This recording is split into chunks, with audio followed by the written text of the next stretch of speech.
And Happy New Year, everybody. This is the Mind Sculptors. I am your host, Callahan. And boy, we got a great show lined up for you today.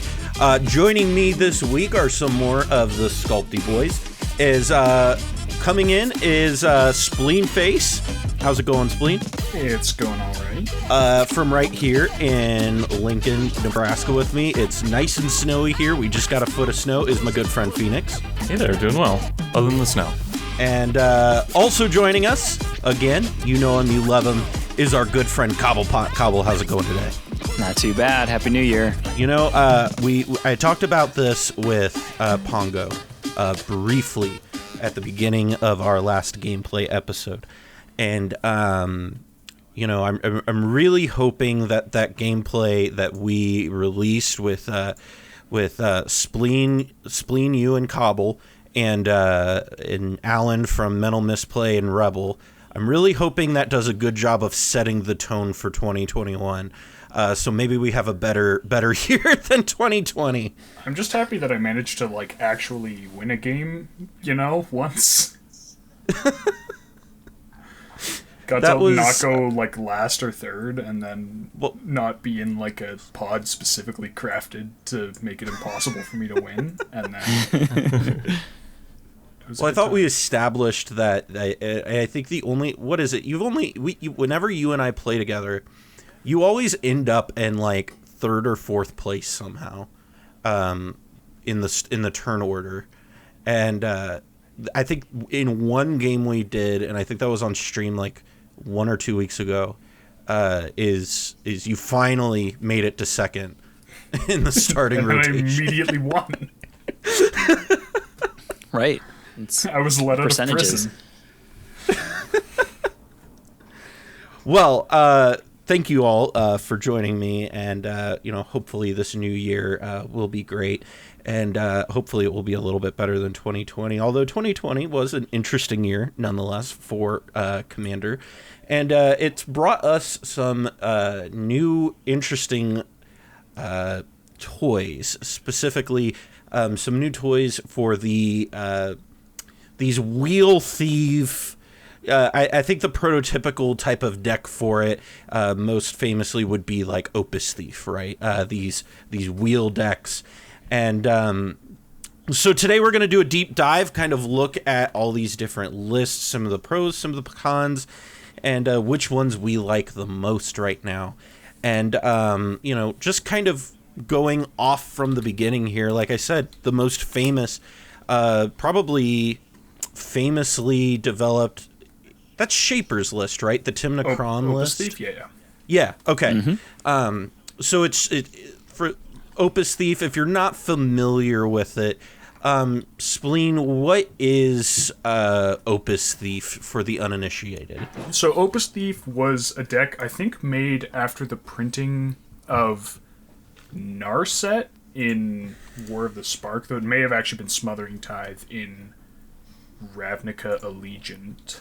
Right, I think Smothering Tithe was Smothering Tithe, that kicked it. So it was a 4-color, sans green, so Tymna Kraum deck that focused on running many of the cards that interact favorably with wheels, and then a very high density of wheel effects. So that was Notion Thief, Smothering Tithe, and Alms Collector at the start, as well as, I believe the initial list, or perhaps shortly after the initial list, was on some things like Waste Knot.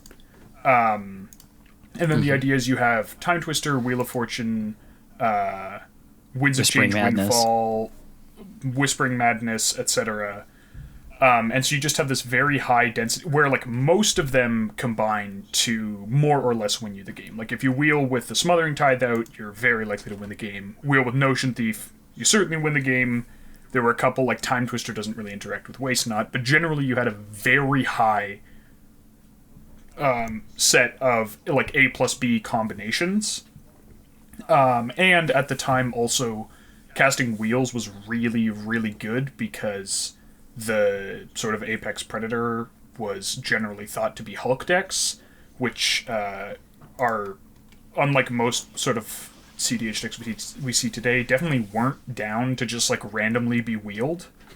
You know, like you tutor the flash and then you get wheeled and you're like, oh. And then also the wheel drew you into one of your Hulk pieces and you're like, oh. So I think the quintessential example of this has to be when you're on specifically Shuffle Hulk and you draw your Kozilek. That's a bad actually time. that wasn't as bad as it was actually drawing Nomads and Core that was like a real problem for that deck. Which is funny because it's actually the cheapest, like it's the cheapest piece in your Hulk pile.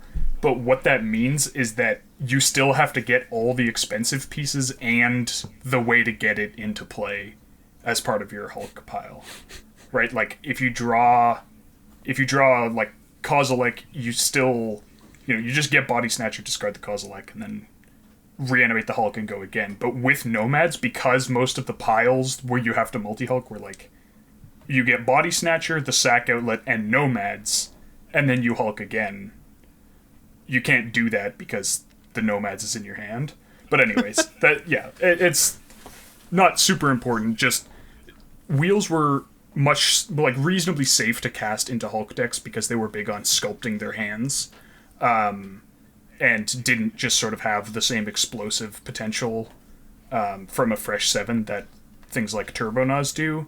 And then you had something like 20 A plus B combinations in the form of these like wheel plus wheel payoff combos, and then it was still like a Nas consult with at the time Jason Labman deck.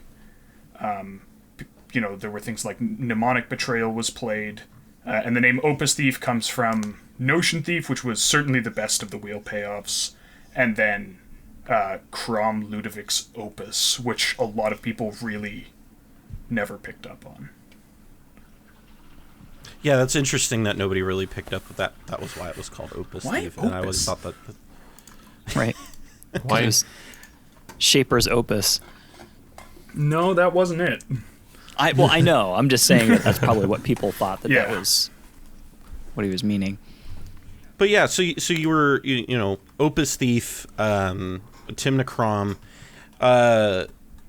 You had Tymna and Kraum that were going to draw you cards out of the command zone, right? Like that was one of the biggest advantages. Yeah, and especially in the Hulk meta, Tymna very consistently drew cards. I think it's a little less consistent now, but people were really reluctant to commit things to the board at sorcery speed, which meant that just going like a turn 2 Tymna was often like the biggest thing on the board for like the next 3 or 4 turns because everyone was just holding more interaction.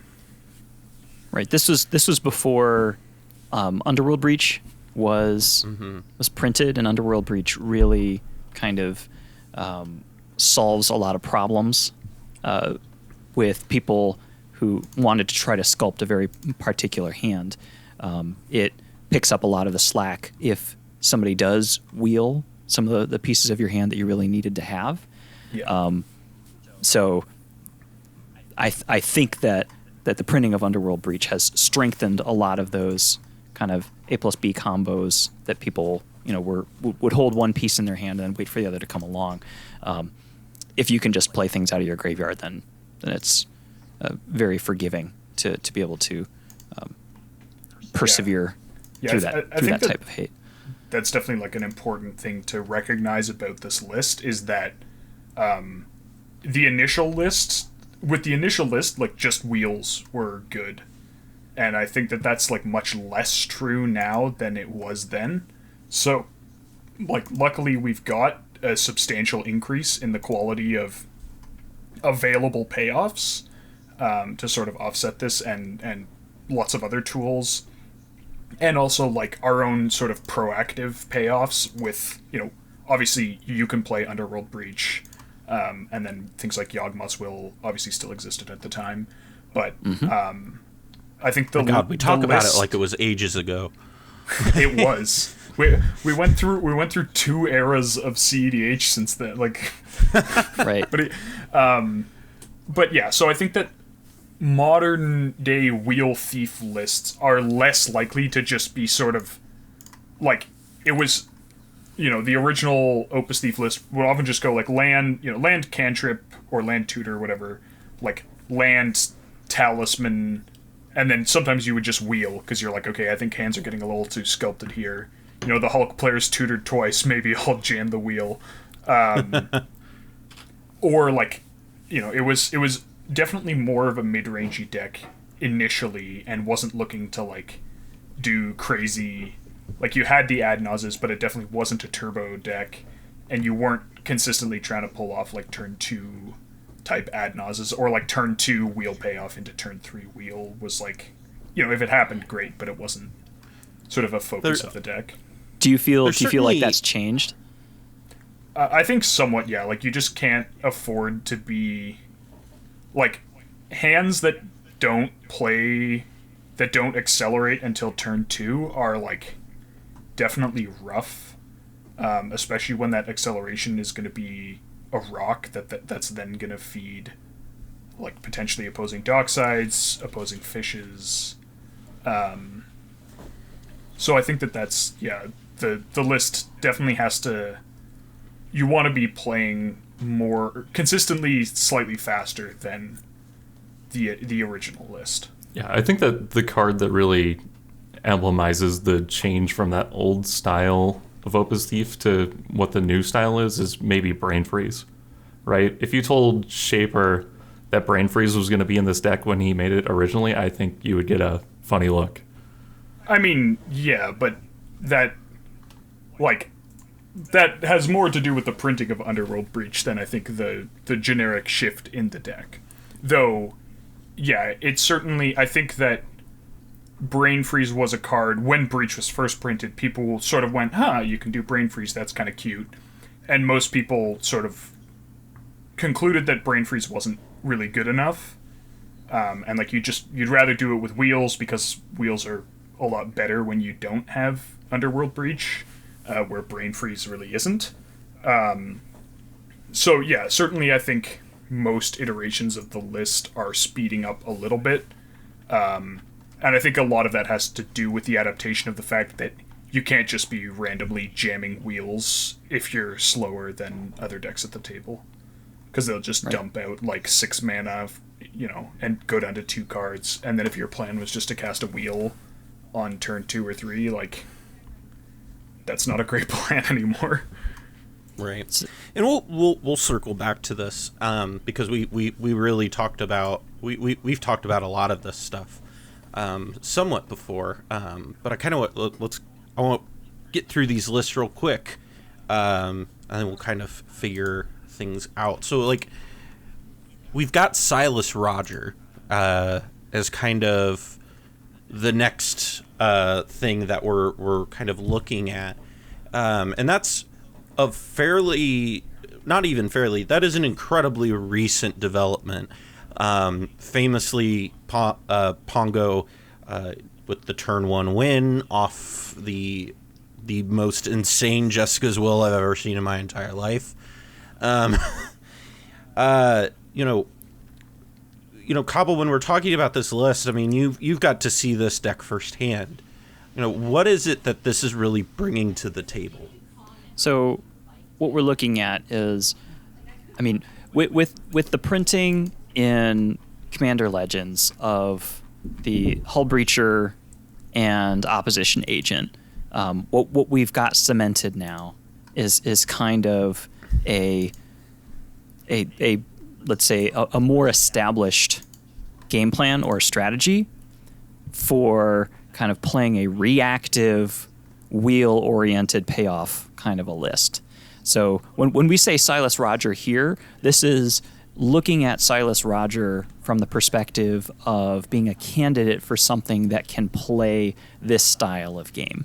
So before, when you're looking at Opus Thief, I mean, your payoff cards were on the one hand things like Notion Thief and Alms Collector, which have flash and can be just kind of flashed in response to somebody else doing something, and then all of the wheel cards are sorceries, so you kind of wait for a main phase to be able to put A plus B in that particular way.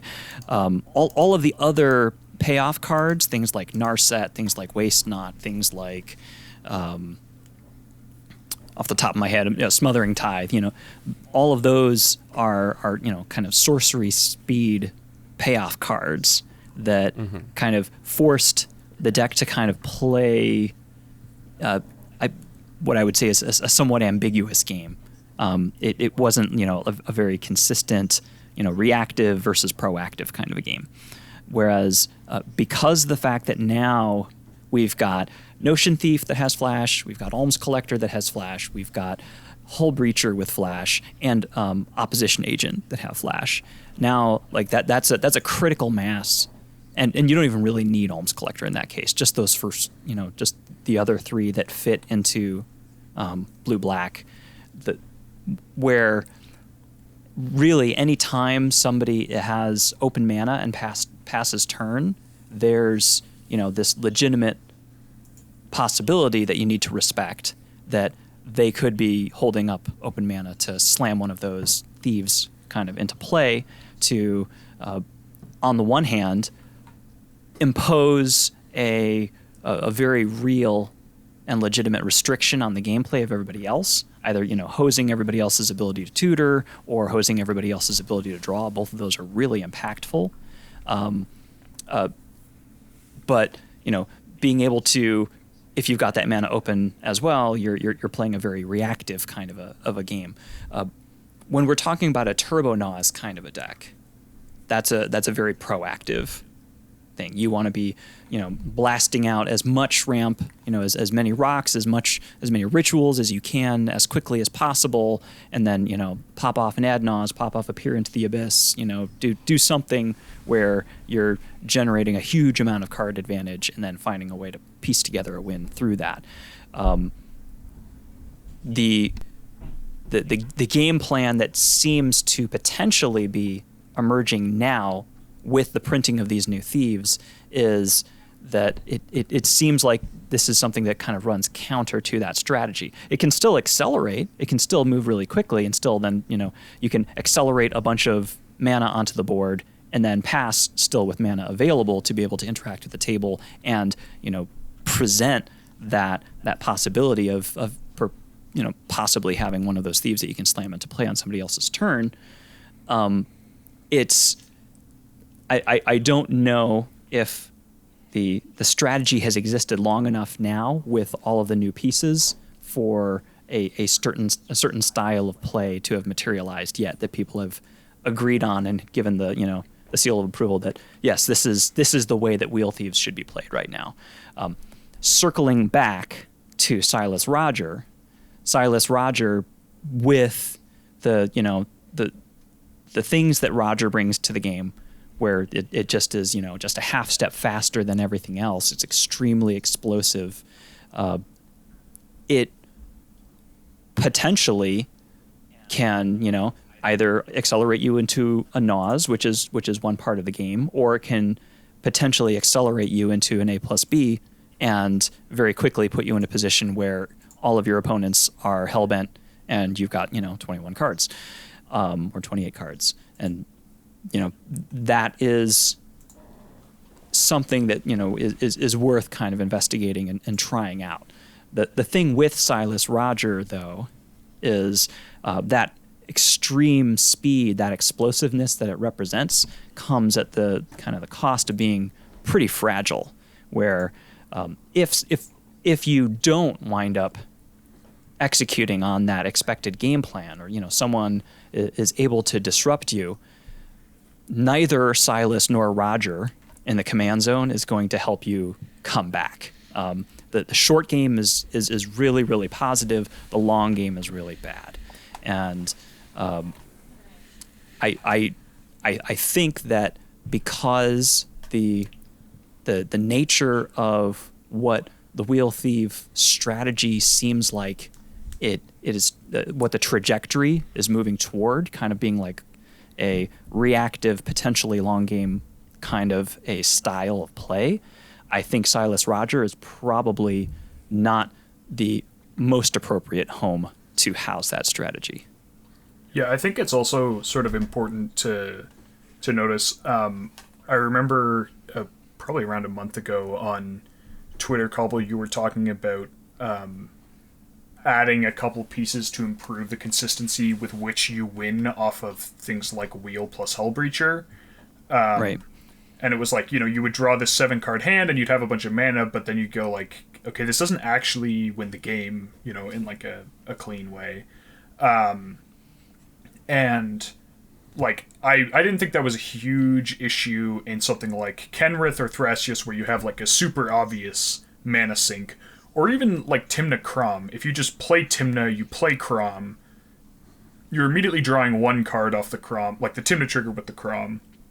And then, you can potentially draw more cards if your Thief can get in, or Hull Breacher, or whatever it is. And then, like, if people are trying to get themselves back in the game, then there's a decent chance they'll be feeding your Kraum, like they cast a tutor and then cast what they tutor for, that's going to draw you cards, whatever. But I think that, like, if any deck could lose with 7 cards, 21 treasures, and its opponents having nothing out of all of the options we're considering, right, it would be Silas Rograkh, because you actually just don't have any, like, your commanders do not turn mana into cards, even inconsistently like Kraum, or even at like not a great rate like Kenrith. They actually just don't do it. And if your opponents are hellbent, Kraum is not going to do really anything. It's still going to synergize well with Tymna, but if your opponents have no cards in hand, they're not going to be casting 2 spells. Well, but like even if they they tutor for something and then want to cast it, or like they cast their 1 spell and they cast their commander because they have nothing else to do, and obviously Kraum also like gets you Tymna draws extremely consistently. Yeah, I was about to say that. I was like, I mean, it's a flying creature with haste. That's big. It is a 4/4. And that's what I'm meaning by the Tymna synergy there. Yeah. Is that Kraum is your best Tymna beater. But yeah, like Silas and Rograkh, if you draw like a crummy, you draw a crummy 7-card hand, it doesn't have a tutor, maybe it has like a lot of lands and like 1 or 2, you have like 3 or 4 lands, 2 interaction pieces, and then like a cantrip and whatever, then like you actually don't have a way to dig yourself out of that with your commanders. And then, as you were saying, Silas Rograkh, because it's so fast, it's definitely a deck that wants to be, you make a lot of mana really early, and like not using that mana is definitely not where that deck wants to be, and that's, holding up 3 mana. Oh, is it a Hull Breacher, or are they just gonna, like that's definitely not the Silas Rograkh game plan at all. Right. Well, and it's interesting because we've talked a lot over the past month or so about Rograkh and why it's very good and why it's a very strong card. But, it is important to recognize that this is a card that probably outside of turn 1 through 4, like outside of the first turn or time or two you cast it, its value continues to go down every time you cast it. It gets considerably worse. And that is something that our next commander doesn't have that same issue to the same extent. With the 5-color does everything Kenrith. And so Fenix, you and I have worked on specifically some Hermit Druid builds as well within Kenrith. So it's a different thing, but we've worked a little bit with Kenrith together. So when we're looking at Kenrith in this Thieves wheel strategy, what is it really bringing to the table? Well, so to start off, I mean, I'm sure most of us have sat down and stared across the table at a Kenrith on turn 6, turn 7, and you think, well, what do I do against that? And usually the answer is pretty much nothing. Eventually it will just win the game. Exactly the opposite of what we were just talking about. The long game is extremely good, especially when you're trying to play things revolving around these thieves. So it's very easy to play a Notion Thief, play a Hull Breacher, somebody blows it up with an Abrupt Decay or a Assassin's Trophy, and then you wheel around the table, you untap, and then you put the Notion Thief back out, and you still have the wheel in hand to try and go for it again. And of course, it's a great outlet for, like we were just talking about, it's a great outlet for Hull Breacher when you hit that 21, 28 treasures and you don't have anything in your hand to do with it. You can start drawing cards, you can play Kenrith, you can make Kenrith bigger, you can have a wealth of options once you hit that point. And, really, when you sit down with Kenrith, you get all of the payoffs that you get in all these other decks, and you get to take your pick of every card that you want to play. And really just having the ability to win the game with Kenrith in the command zone, especially when you make all that mana, is a big advantage over the faster Silas, Roger, and Tymna Kraum. One thing that you can as well that Cobble was just talking about is you pass the turn with 3 mana open. That's a really common thing to do in a Kenrith deck. And that represents, well, maybe I have Notion Thief, maybe I have Interaction, maybe I have the Hull Breacher. Or maybe I just want to gain 3 life. Yeah. 5 life. It's 5 life. It's 5. Right. About? Is it 5 It's life? 5. It's 5. It's 5 life. Jesus. Yeah, it's actually Okay. this is not a bad rate. It's like everyone always ignores that line of text, and then every once in a while, surprisingly relevant. Yeah. Yeah. And then another big difference is, along with being 5 color, we get green. And green gives you the ability to keep a lot less aggressive opening hands and not have to be as reliant on the actual wheels themselves to keep you in games. Right. And Yeah, then, especially yeah. being able to develop your mana without having to fear specifically about Dockside and like Mystic Remora is definitely a really, really big upside that I think a lot of people miss. Like the games where they Right. feel like they have to feed the fish, they don't necessarily consider that if they had a different mana structure in their deck, those games would happen less often. And for what it's worth, you can't neoform a talisman into a Hull Breacher or into an opposition agent. Yeah. I mean, that would be pretty good if you could, but I think that's, yes. I think that'd you be a got- few steps ahead of pretty good, personally. Right. Having the dorks in the picture for this type of strategy, one, yeah, it stabilizes your opening hands. It, doesn't feed fish, and those, when they've served their purpose, on the one hand, yes, you can feed them to culling the weak effects and stuff like that to make mana out of them, or you can, evolve them into Right. other types of thieves, or into Docksides or into Tassa's Oracle. It's very, very flexible to be able to turn them into the thing that you need at that particular point in time. So you Also- don't need to have like a wheel payoff and a wheel in hand. If you've got a dork on the board, then all you need is a Neoform or an Eldritch Evolution and a wheel in hand, and then you're in the same situation. Well, and I was just talking about this with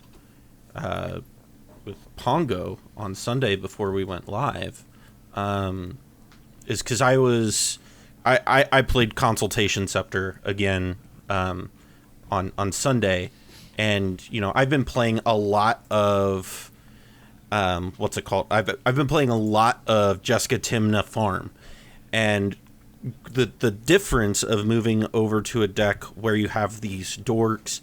And I told him, I was like, it's amazing to go back to a deck where I can just look at 7 cards and go, yeah, that's absolutely keepable. I can keep this and not feel bad about it and not be worried that my game plan is going to be too slow. And it just makes your hands so much better to be able to play these dorks. So you took my advice? I took your advice. I did. Yes, First what to time for play, and everything. I said maybe a CEDH deck this time. But you didn't see the spice. I don't know how much you heard about that game, but I was playing like Oko in it too. Oh wow! Yeah, I was playing like Oko and Jace the Mind Sculptor because Okay, I can't. less dig that. That's What? for sure. I was like just Oko, I testing get. some goofy.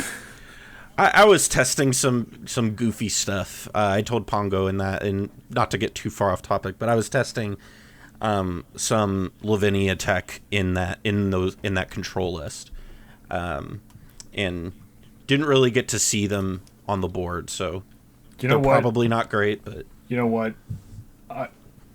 You still think there's lessons to be learned from Lavinia, and I admire that. I do. I love that list. There probably are lessons to still learn from it. I'm just, come on, I can't not take shots at Lavinia. That's just. Have you not figured this out? I make fun of Inala. He makes fun of Lavinia. He has real reasons to make fun of Lavinia. I have no reasons to make fun of Inala. It's what we do, Cobble. Yeah, it's how we roll. Okay. There's an understanding. Now we're brought up to speed. But yeah, so, you know, but going back to that point is, you know, it is very incredible to me how much Dorks stabilize those opening hands, because, you know, like you said, you can look at a 7 and just be like, this is good enough to keep. Like, I don't have to worry that I'm not going to be able to get this card out fast enough. And that is something that I felt like on the Sans Green decks, my God, I'm just always like, okay, well, there's no mana rocks, there's no Culling the Weak, there's none of this stuff. Guess I have to mulligan this. And I found myself going down to like 5 and 4 card hands more often that were, you know, less than ideal. And so, to your point, that is a huge advantage of these green Thieves lists. Well, really just green decks in general, honestly. Yeah, I mean, have you ever looked? You ever looked at your opening hand that was going to play Mox into Talisman into Cantrip, and then at the Mystic Remora that 2 people ahead of you in turn order played? It does not feel good. That has happened to Spleenface. It sure Yep. has. More times than I care to count. And that's why I'm Spleenface Dork Stan on Twitter. yeah. So I would, you know, I would make the argument that something like this Kenrith Wheels list would be trading stability for speed. You're trading the stability of your opening hands, the amount of cards that you're starting the game with, versus the amount of raw speed that something like Tymna, Kraum, and Silas Roger have. Yeah, for sure. I know we sort of got a little lost in the weeds, but Kenrith costs 5 mana and doesn't do anything until you put more mana into him, and that is like important to recognize. I think like certainly not having the sort of, oh, I don't really have much to do on turn 2, I'll just cast my commander and hold up mana or whatever that you get with like Thrasios decks, or with Tymna decks, like turn 2 cast the commander and then hopefully start swinging and drawing cards on turn 3. Like Kenrith, it's definitely an investment to get Kenrith into play. And that also does make some other cards substantially worse, particularly things like Fierce Guardianship and Deflecting Swat, and to a lesser extent, Mox Amber, and I mean, you wouldn't even play Mox Amber in a Kenrith list, I don't think. I mean, you probably wouldn't even play, depending on the list, you might not play Fierce Guardianship or Deflecting Swat either. Yeah, Right. I don't think I would play those. And then it even extends to other cards that are extremely powerful in something like Silas Roger, where I feel less inclined to tap out for Heuristic Study if I don't have a Roger out, and I just get free counter spells. Yeah, certainly you have to build your deck with the consideration, like if you want to be able to do things like that, you know, you're looking at going a little deeper on the free interaction. Like maybe you are, I mean, I know people often do play Force of Negation, but like in even in like Silas Roger, but like in Kenrith, you know, it's definitely harder to tap out if all you have is like Force of Will, and like assuming you're not planning on just casting a pact and then paying for it like a sad person. You basically you have like your free interaction is like Force of Will, and that's not, you know, like if you tap out for the Heuristic Study, you can definitely, your opponents can definitely go, they're like, you're unlikely to draw the interaction off of the, you know, 6 spells I need to win or whatever it is. So it's certainly something to be aware of, that tapping out is harder. Right. And it's interesting because we were talking about these, the fierce guardianships, the deflecting swats, these commander-oriented cards that require and to a lesser extent, Deadly Rollick, which is starting to see some more play. Did I say that right? Deadly Rollick? Yep. Okay. That's the way. So, kind of the next, list, and Cobble, you've been really playing with this a lot recently, and we saw you play this just the other day on our channel, is these Thrasios Vial Smasher wheels lists, which is a big shift from where it was before, where it was Sans Green. Now you're playing Sans White. And so you've got two, from the original partner pairing, you've got two of the cheapest ones out there, arguably two of the best ones. And, wow. I don't know if Vial Smasher counts as one of the best. It does ones. not. I would not. You can go refer to our tier list videos, sir. But anyway. Sorry, I just saw Inala in C tier, and I assumed this was all a joke. So Thrasios Vial Smasher, Cobble, I know you've been working with this a lot, and I know you really like this build. What is it that this brings to the table that these other lists don't have? I think that it has a lot of the good aspects of kind of each of these lists that we've talked about already, and kind of blends them together. So it's got access to green, which means it's got dorks, which means that it's going to have the benefits that we talked about, from stabilization of opening hands to having the flexibility of turning those dorks into different types of pieces that they need to turn into later in the game. You've got Thrasios, who is a mana sink, so you kind of have a sensible and very straightforward way to play that reactive game, where you're holding mana open, and either you've got interaction, and you could also have some sort of a flash thief to put onto the battlefield, and if you don't have any of those, then you're still going to be able to make use of that mana as well. You've got Thrasios, who costs 2 mana, so unlike Kenrith, your fierce guardianships and your deflecting swats are going to be live most of the time, and you're going to benefit from having kind of a lower to the ground partner pairing, but also have a partner pairing that will allow you to play the kind of this type of reactive wheel thief deck that I think feels right in this particular setting. What we also have here is both Thrasios and Vial Smasher are great with Neoform or with Eldritch Evolution. Either one of them can, Vial Smasher can Neoform into an Ocean Thief, and I think that's probably the best use of Vial Smasher in my opinion. But it's got everything that I think the Wheel Thief strategy wants to be doing. It from a point of pacing to the type of win cons you want to be running, and it's sacrificing white. That's true, but I think that if you look at Opus Thief and you look at the contributions that white gave, yes, Smothering Tithe is great, but Alms Collector is not great. It's not that good, and I mean both of those cards cost 4 mana, and I think that trading them in and saying that you're going to use Hull Breacher and Opposition Agent instead, or focus on those two instead, I think that that's kind of all upside and all upgrade in my opinion.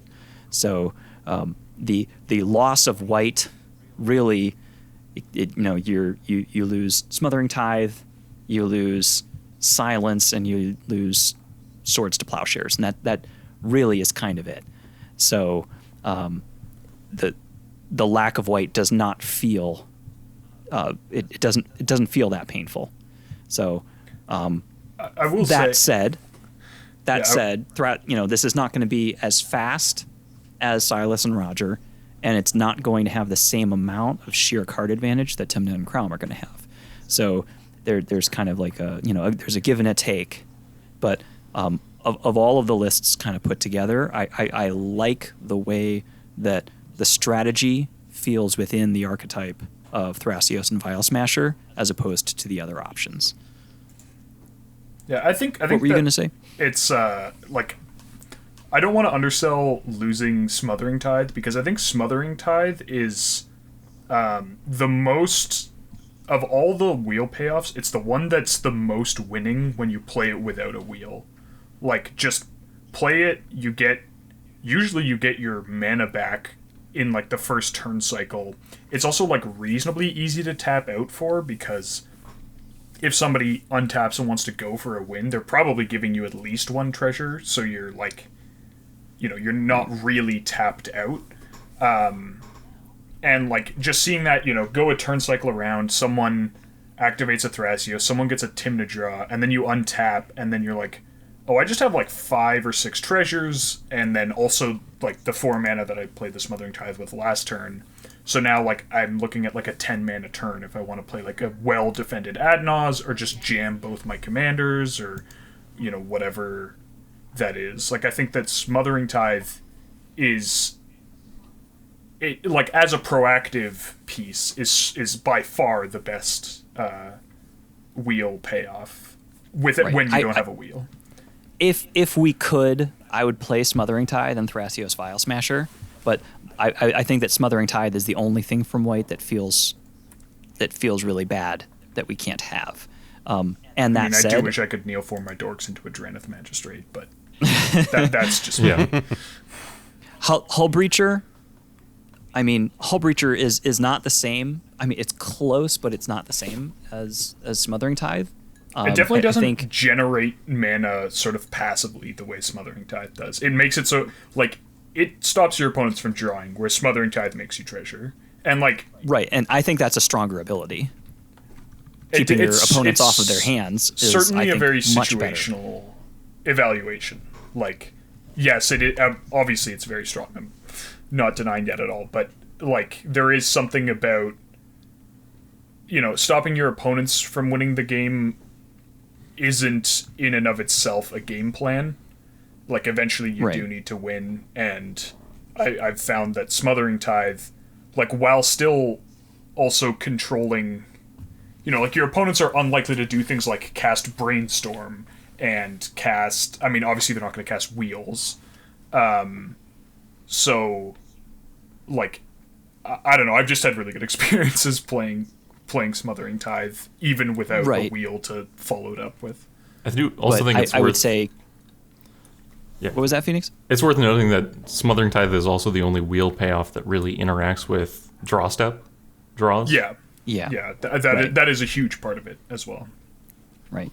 I think that the way that I look at it is, if I could have the choice of my opponents being hellbent or me having more treasure, I'm gonna take the hellbent. Well, sure, but I'm saying in the situation where you don't have a wheel.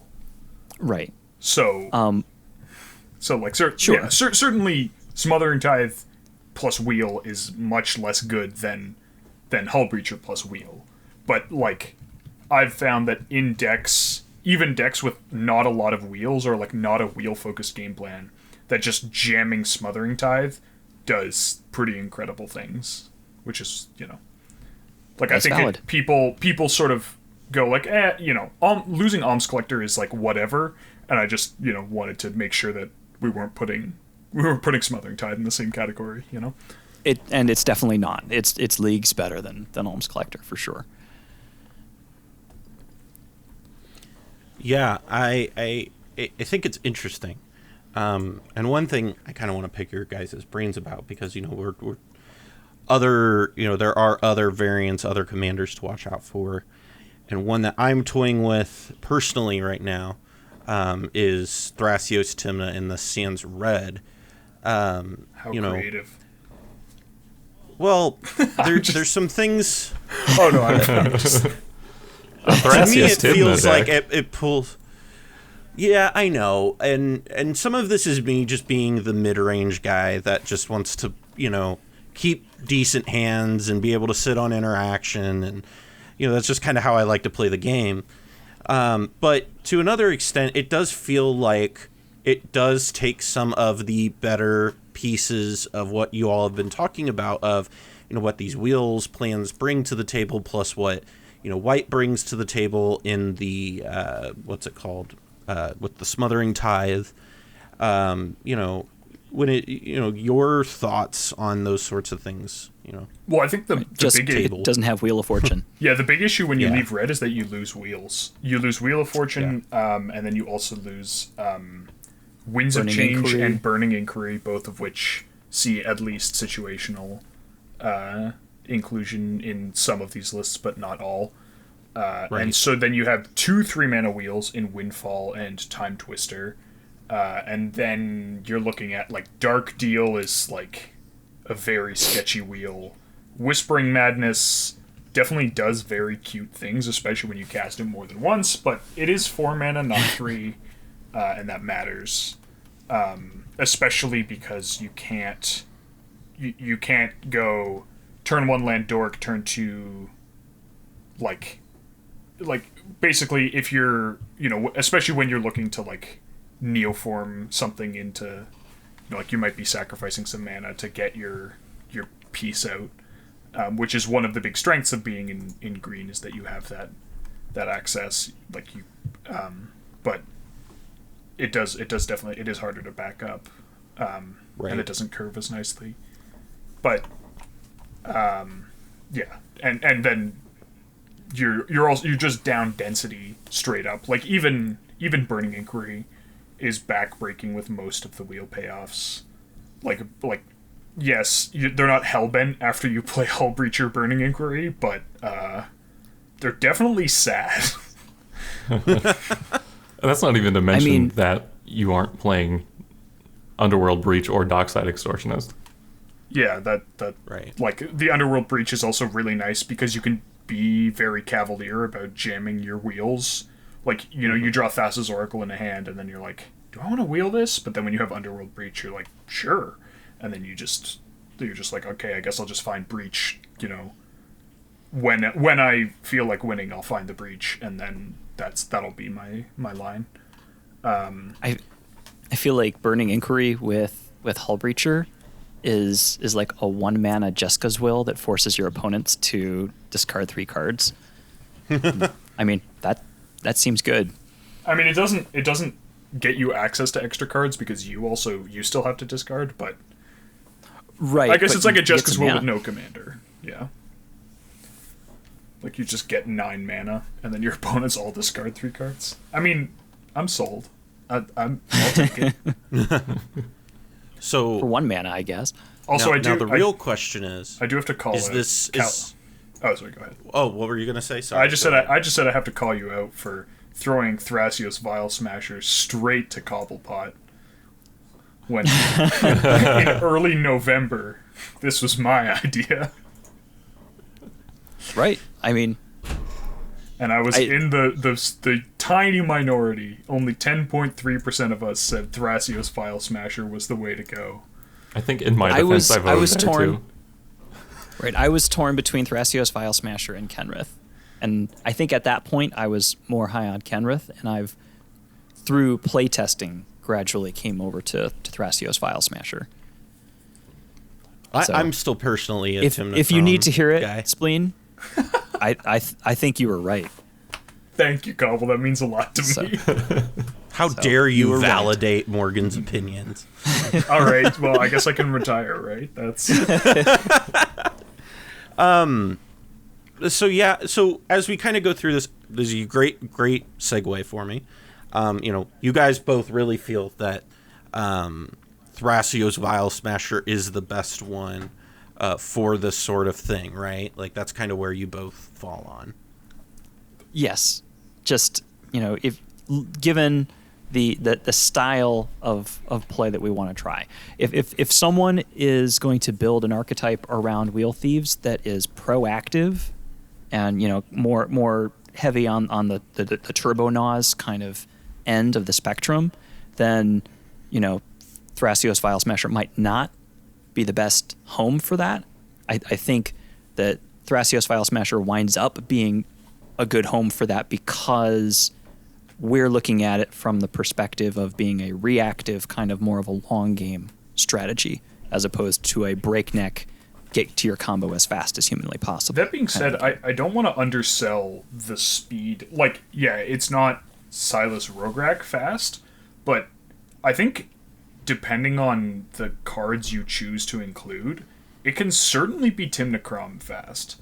Like, the dorks synergize really well with a lot of the acceleration pieces, and then the access that cards like Neoform give you to either like just turn your dork into a dockside or an oracle, or you have your super cheap commander that you played to enable like Fierce Guardianship or Mox Amber or whatever it was, and then you just turn that into Hull Breacher. Like this again, because you're on dorks, things like Culling the Weak are supported kind of for free. Like you don't have to like with Tymna Kraum, there's like I'm not sure if the list is still on it, but for a long time it was on Cloud of Fairies, because that was like the best midpoint between like a Tymna draw piece and then like something free to enable creature synergy pieces. But like dorks are so much better than putting in like somewhat sus cheap creatures to enable these pieces. So I think that like, if you want to build it to be fast, it's definitely not slow. Like it can hang with the fast decks. I think that the advantage is that you don't necessarily need to. Like you're not keen on playing a card like Rite of Flame or Spirit Guides, things like that. Maybe you'll just pass on because you don't really need them, but you could if you wanted to. I agree. I think that having a more stable long game, and this is just for me, just like a personal preference for the style of game that I like to play. I like having a stable long game where if my first attempt got thwarted, or somebody goes for a win and doesn't wind up winning, and we're at a point where the game stretches out, longer than turn 3. Having a very clear, not necessarily linear, but a very clear route to reassembling or, making use of the mana that you're going to make off of your Hull Breachers, or, having something that's going to support kind of I keep on saying, kind of like that draw go almost play style where you're just passing with most of your mana open. It feels really good to be able to pass with all of your mana and then be able to use it regardless of what the circumstances are at the table. Yeah, and it definitely you need to use. Sorry, go ahead. No, I would just say, if you need to use your interaction, then well, you've got it. If you don't need to use your interaction, then well, you just pipe it into Thrasios, and you're still getting use out of that mana, and it's not going to waste. And it also provides you the plausible deniability on your flash pieces, right? Yeah, I was exactly going to make that exact argument. What is this 4 mana sitting here for? Well, it's just a Thrasios activation. Surprise. And a lot of times it is. A lot of times it is. But can you afford to take that chance? Pongo would say, make them have Make it. them have it. Make them have it. So, we know Cobble, Spleen, Fenix. Where do you kind of land on it? Yeah, I was trying to defend myself in the middle of that that I actually voted on Thrasios Vial Smasher in that poll that you made, Cobble. I do think that Thrasios Vial Smasher is probably the best choice when it comes to specifically focusing on the Wheel Thieves aspect of this. Obviously, almost all of these decks, there's an overlap with what would be described as Turbo Nas. And you can make a different argument if you're arguing about trying to play into that game plan. And a lot of these decks, it's not necessarily a deck list change, it's a play style change between what version of the deck you're playing. Obviously, there's some wheels and some includes with payoffs that you might not include if you're focusing on specifically Turbonaws, but I think that Thrasios Vial Smasher definitely, almost exclusively because of that last conversation we just had, just having Thrasios seems much better to me than having any of the other commanders that we've listed here when you're trying to find a way to win and you didn't find something in your payoff wheel.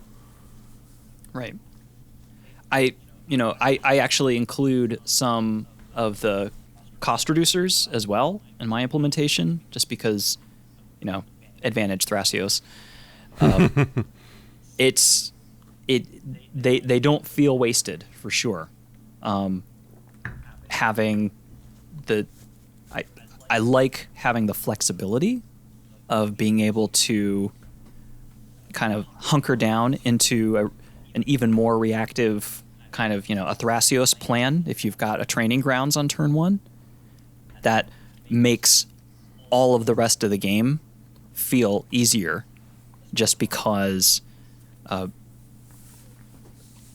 mana that doesn't wind up getting used for interaction and doesn't wind up getting used for wheels or for thieves is even more efficient in generating more card advantage when you've got the cost reducers out there.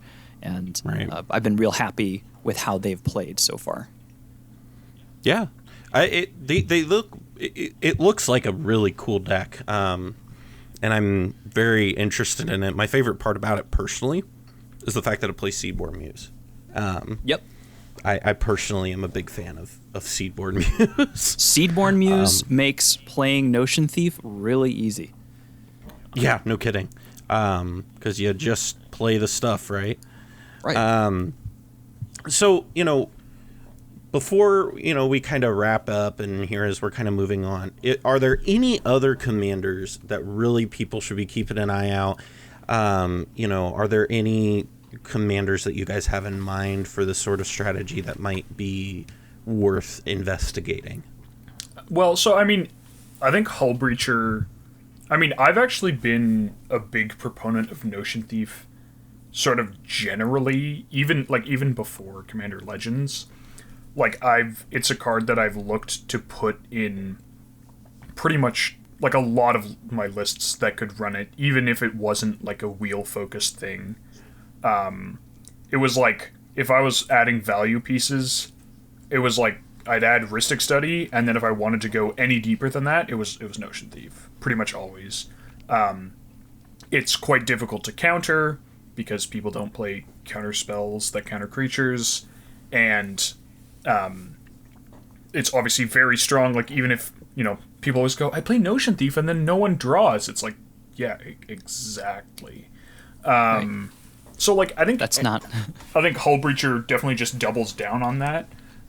So right. Anything that can play Notion Thief and Hull Breacher, there's a decent chance that they will be, and then Time Twister and Windfall are good in a lot of different archetypes. So, I think that without even needing to be super deliberate, you can definitely play a pseudo Thief package in basically any blue-black deck, without having to try particularly hard. Honestly, you can even play it in Sans Black, because now you get to play Hull Breacher. There's Narset. There's, if you really want to play it, you can play Alms Collector. There's things, and obviously Smothering Tithe. Narset's definitely a lot more of a commitment, because it dies pretty easily. Right. It's double blue, and it's sorcery speed. And right. It's also easy to counter, being a non-creature spell. Right. Also, I will have to give a shout out to, I think it's Braden's list. I'm not sure if it's his list. I know he was talking about it. But Sisse Weatherlight Captain, I think exactly wins off of 21 mana from a null state. Right. So if you go Hull Breacher Wheel, then you can go Sisse Tutor, whatever the line is, and just win, which is cute. Yeah, and then to jump off of that, so Najeela has almost the exact same thing, where skipping the complicated part of the math, Najeela wins with... So if Najeela is already on board and there is no blockers to block you, and everybody's at 40 life, Najeela wins in 6 combats. So if you play a Hull Breacher into a Wheel of Fortune, you get the 21 treasures, and it is 5 combats with the initial combat plus the 4 combats off of the 21 treasures. And so you're 1 Najeela with a pile full of warriors combat away from winning the game, and no one has any cards in hand. Man, Seems good. If Pongo's not around, I know Fenix is going to bring up Najeela every time. It doesn't matter what we're talking about. One of you two I guess, are going to bring up Najeela. I guess I'd just be worried that, like, it'd be hard to close out the game with your opponent's hellbent, 2 of them dead, and you only having, like, 40 warriors. Yeah, I'm really worried about that board state. And then, of course, you can layer in there's a lot Whispering of uncertainty Madness. there. And then Whispering Madness ciphers on a warrior, and you just continue taking combats. Wait, but then you deck yourself. Oh, no. Well, you just don't attack with Angel's that warrior Grace. anymore. It's fine. That seems less than optimal in Najeela.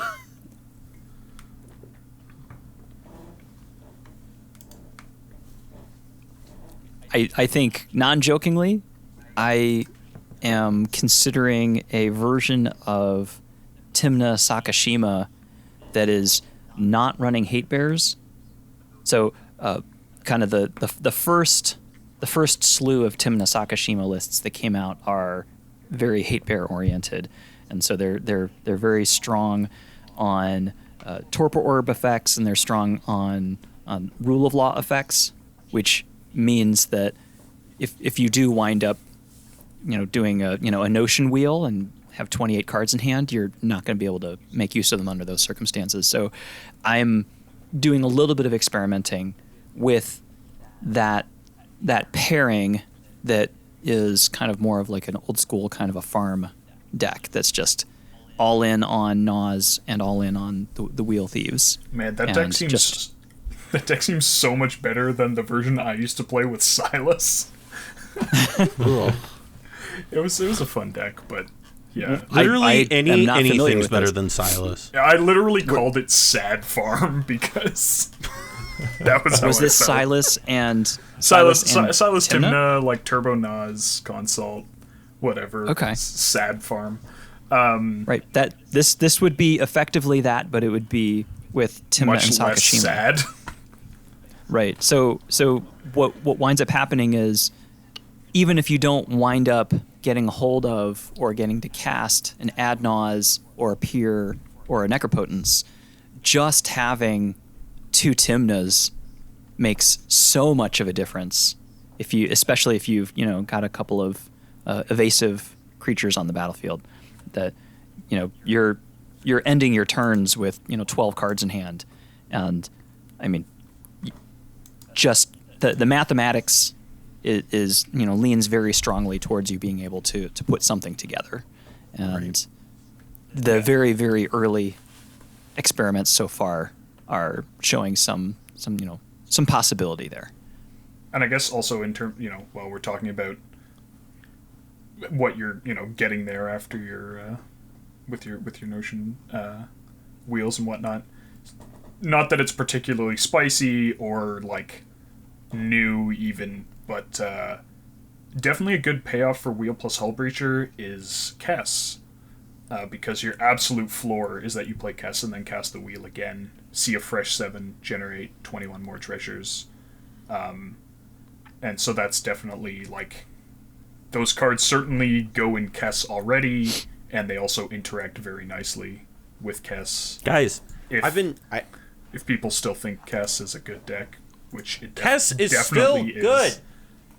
I don't know where that came from. I mean, we we talked about this in our tier. I said it in our Kess? Hot Takes episode. You're at least as bad as you think Kess is. Right, Kess. I don't think Kess has lost power. I think it's just lost fashionability.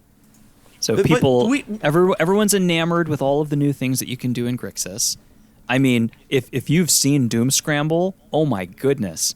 It's cool. If I'm running Grixis, I'm running Doom Scramble because that is a really interesting list. And I mean, it doesn't mean that Kess is bad. It just means Kess is, well, we've done that before, and people want to do the thing that's new. Right. We People want talked to do the about thing this that's though in the tier list video, right, Phoenix, where it was just like, where did this idea that Kess is bad come from? It's so good. I can't, like, it feels so strange to me that in an Underworld Breach world, we would look at a commander that lets you play one card from from your graveyard a turn is bad suddenly. Like, I just... No. It is almost... it's not quite Underworld Breach in the command zone, but it's similar. Okay, yeah, I definitely wouldn't go that far. It's not that far, but... Certainly a good card, not yeah, I think the only not other to be underestimated. spicy commander inclusion, and Cobble can maybe speak more to this than I can because I haven't made a deck with it yet, but something like Thrasios Krark, that something without black, sans black, sans white, something in the Temur realm that can actually now play wheel payoffs, and then you still get Dockside and you still get Underworld Breach. And you can still do Sakashima or Spark Double or whatever in the 99 and still kind of have that pseudo, Krark game kind of on the side. It's a very, very different game than just Krark Sakashima. So I did a little bit of experimenting with it, but I got more excited about the Wheel Thief stuff, so that's been where a lot of my focus has been of late.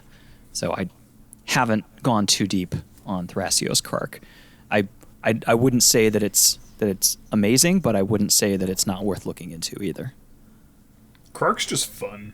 Like, I tried to really make interesting. It's not particularly good, but boy, is it fun. I tried to make Krark stacks, and 50% of the times bricking yourself while you're playing stacks felt real bad. Yeah, but then the rest of the time, hoo boy.